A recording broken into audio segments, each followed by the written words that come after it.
क्या मोहब्बत की सजा मौत मुकर्रर की गई है? अब क्या कहेंगे समाज के ठेकेदार आप? क्या प्यार प्यार नहीं होता है? क्या प्यार पवित्र नहीं होता है? क्या प्यार होता है पाप? कौन पूछेगा ये उन लोगों से जो कि समाज के ठेकेदार हैं और खुद को कानून से ऊपर समझते हैं। वो परिवार से, समाज से ही आते हैं, लेकिन वो कानून से ऐसे खेलते हैं जैसे कि वो कोई गुनहगार हैं, कोई पेशेवर अपराधी हैं और किसी भी इंसान की जान को ले लेते हैं और फिर ऐसे बेखौफ घूमते रहते समाज में जैसे कि उन्होंने कुछ किया ही नहीं है। साथियों, एक बार ऐसा फिर से हुआ है। एक और प्रेमी की जान ले ली गई है और जान सिर्फ इसीलिए ली गई है क्योंकि वो एक लड़की से प्यार करता था। नमस्कार, सत श्री अकाल, आदाब, गुड डे। साथियों, आज मैं फिर से आपके सामने एक ऐसी घटना लेके आऊंगा जो आपके दिलों को दहला देगी। आप सिहर उठेंगे, आप पछताएंगे कि आप क्यों इस देश हिंदुस्तान से संबंध रखते हैं जहां पे कुछ ऐसी छोटी सोच वाले लोग हैं, कुछ ऐसी संकीर्ण मानसिकता वाले लोग हैं जो कि किसी इंसान की जान को एक मजाक समझते हैं। अपने हाथ में कानून लेने से पहले एक बार भी नहीं सोचते हैं। क्यों होता है ऐसा? ऐसा इसीलिए होता है क्योंकि प्रशासन, पुलिस कुछ हद तक उनका साथ देती है। साथियों, आज का केस संबंध रखता है उसी बिहार की धरती से जहां पे आरती और छोटू की प्रेम कहानी का दर्दनाक अंत हुआ। यह केस उसी धरती से संबंध रखता है जहां पर पंकज सोनी की प्रेम कहानी का खौफनाक अंत हुआ और आज की प्रेम कहानी भी आपको दहला देगी। साथियों, ये कहानी भी बिहार की उसी धरती से संबंध रखती है और ये बिहार के बाजपट्टी थाना क्षेत्र के रतनपुरा गांव से संबंध रखती है कहानी, जहां पर एक लड़का एक लड़की से प्यार करता था। इस रतनपुरा में रहने वाली एक लड़की जिसका नाम चंचला है, वो केवल आज की डेट में 20 से 21 साल की रही होगी और उसी बाजपट्टी थाना क्षेत्र के एक बजियन गांव का रहने वाला राजू राम उससे बेइंतहा मोहब्बत करता था। इस राजू राम की उम्र लगभग 20 से 22 साल की रही होगी। भाइयों बहनों, यहाँ पर गौर करने वाली बात यह है कि वो दोनों, लड़का और लड़की, बालिग थे। माना पढ़े लिखे नहीं थे, लेकिन बालिग थे और समाज, कानून, संविधान, सरकार, प्रशासन इस बात की इजाजत देती है कि यदि आप बालिग हैं तो अपनी जिंदगी के फैसले अपने अनुसार ले सकते हैं। लेकिन साथियों, ऐसा नहीं हो सका। जब लड़की के घर वालों को यह पता लगा कि ये राजू नाम का लड़का मेरी बेटी से, मेरी बहन से प्यार करता है, तो उन्होंने वही किया जो कि छोटू के साथ किया गया था। मासूम छोटू को रात में बुलवा के लाठी डंडों से मार मार के पीट पीट के उसकी हत्या की गई थी। कहने वाले बहुत बार कहते हैं, अपनी अपनी तरफ से वो लोग सबूत पेश करना चाहते हैं, लेकिन सबूत है नहीं, लेकिन विचार रखते हैं कि उस रात आरती और छोटू को आपत्तिजनक स्थिति में पकड़ा गया था। लेकिन इस केस में ऐसा कुछ भी नहीं हुआ था। बेचारी मासूम चंचला के चाचा और चाची ने ये सारा षड्यंत्र रचा। चंचला के पिता तो बहुत समय पहले भगवान को प्यारे हो गए थे और अब उनकी सारी जिम्मेदारी, यानी कि चंचला की सारी जिम्मेदारी थी उनके चाचा और चाची के ऊपर। पता नहीं कैसा भूत सवार था उनके ऊपर जो कि ये समझते थे कि चंचला की जिंदगी हमारी है, हम उसकी जिंदगी के फैसले लेंगे। माना वो बालिग है, माना कि वो इस काबिल है, इतनी समझदार है कि अपनी जिंदगी के फैसले ले सकती है, लेकिन हम उसको कठपुतली की तरह नचाएंगे। उनको जब पता चला कि चंचला एक लड़के से प्यार करती है, पहले तो उन्होंने मना किया। चंचला ने कहा नहीं, हमारा प्यार सच्चा है। तो उन्होंने किसी फिल्मी कहानी की तरह एक षड्यंत्र रचा। उन्होंने कहा कि ठीक है, अगर तुम्हारा प्यार सच्चा है तो बुलवा लो, राजू को बुलवा लो, मिलते हैं, बैठते हैं, बात करते हैं और फिर तुम दोनों की शादी करवा देते हैं। मासूम चंचला अपने प्रेमी राजू को फोन करती है और बोलती है कि 1.5 साल की हमारी मोहब्बत का आज खुशहाल अंत होने वाला है, अंजाम तक पहुंचने वाली है। आ जाओ, हमारे चाचा चाची तुम्हें बुला रहे हैं, बड़े प्यार से रहेंगे, मोहब्बत से रहेंगे, शादी करेंगे, खुशनुमा जिंदगी बिताएंगे। छोटू जल्दी से जल्दी आ जाओ। छोटू इस बात की खबर अपने माँ बाप तक भी नहीं पहुंचाता है। यही सबसे बड़ी गलती करता है उस दिन और बेचारी चंचला के चाचा चाची की उस षड्यंत्र में, उस साजिश में आ जाता है, शिकार हो जाता है। अपने गांव बजियन से निकलता है और चंचला के गांव रतनपुरा तक पहुंचता है। चाचा चाची से मिलता है और वो लोग उनको प्यार से बिठाते हैं और पूछते हैं कि तुम हमारी बेटी से शादी करना चाहोगे? दोबारा ये सवाल पूछा जाता है, उसी प्रकार से जैसे छोटू से पूछा गया था, क्या तुम आरती से शादी करना चाहोगे? जिस प्रकार छोटू ने कहा था कि हमारा प्यार सच्चा है, हम जरूर शादी करेंगे और अपनी जिंदगी खुशनुमा बनाएंगे, राजू ने भी बिल्कुल ऐसा कहा कि हम शादी करेंगे और अपनी जिंदगी खुशनुमा बनाएंगे। लेकिन अफसोस की बात यह है कि जिस प्रकार से छोटू का अंत हुआ, उसी प्रकार से इस केस में राजू का अंत कर दिया गया।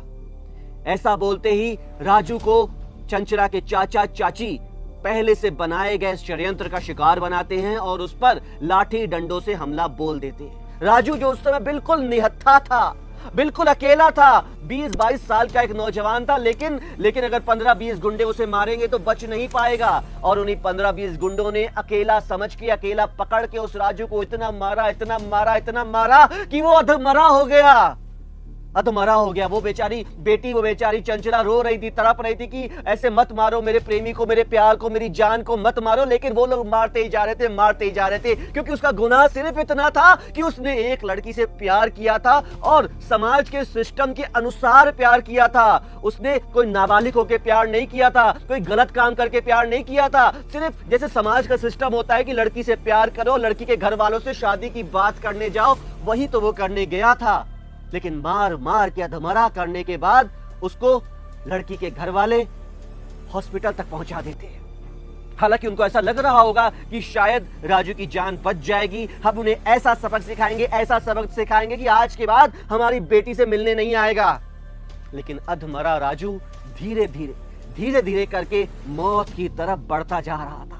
एक एक दिन वो तड़प रहा था, सिसक रहा था, रो रहा था। वो हॉस्पिटल में था, पूरे 50 दिन तक वो हॉस्पिटल में था। लेकिन इसी बीच लड़की के घर वालों को ऐसा लग गया जब कि अब ये बचने वाला नहीं है, हम फंस जाएंगे, कहीं आरती छोटू जैसा हाल इस केस का ना हो जाए, कहीं हम सब के सब पुलिस में, जेल में, सलाखों के पीछे पुलिस की गिरफ्त में ना आ जाए। तो उन्होंने एक और चाल चली। उन्होंने चंचला को बुलाया और मंदिर में चुपके से दोनों की शादी करा दी और अधमरे राजू को चंचला के साथ मारपीट करने के बाद उसे राजू के गांव की किसी रोड पर फेंक आए। राजू राम, जिनके पिता दशरथ राम दिल्ली में रहकर ड्राइवरी करते थे, उनको तो पता ही नहीं था कि उनका बेटा अभी अधमरा हो गया है और किसी रोड पर पड़ा हुआ है। लेकिन गांव में रहने वाली उनकी मां को कोई बताता है कि आपका बेटा रोड पे अधमरा पड़ा हुआ है, जाके बचा लो। मां जाती है, रोती है, बिलखती है, उठाती है, उसे उठा के फिर पटना के PMCH हॉस्पिटल में ले जाया जाता है। बड़ी मेहनत, मशक्कत, कोशिश की जाती है। वो बेचारी बेटी चंचला, जो अपने आशिक की अब पत्नी बन चुकी थी, उस प्रेमी की प्रेमिका के साथ साथ उसकी अब धर्म पत्नी भी बन चुकी थी, वो हर रोज, हर रात, एक एक दिन इसी बात की भगवान से पूजा करती थी, दुआ मांगती थी कि अब हमारे सपने सच्चे हो गए हैं, हमारे पति को, राजू को, जो कि अब मौत की तरफ धीरे धीरे बढ़ता जा रहा है, उसे बचा लो, उसे बचा लो।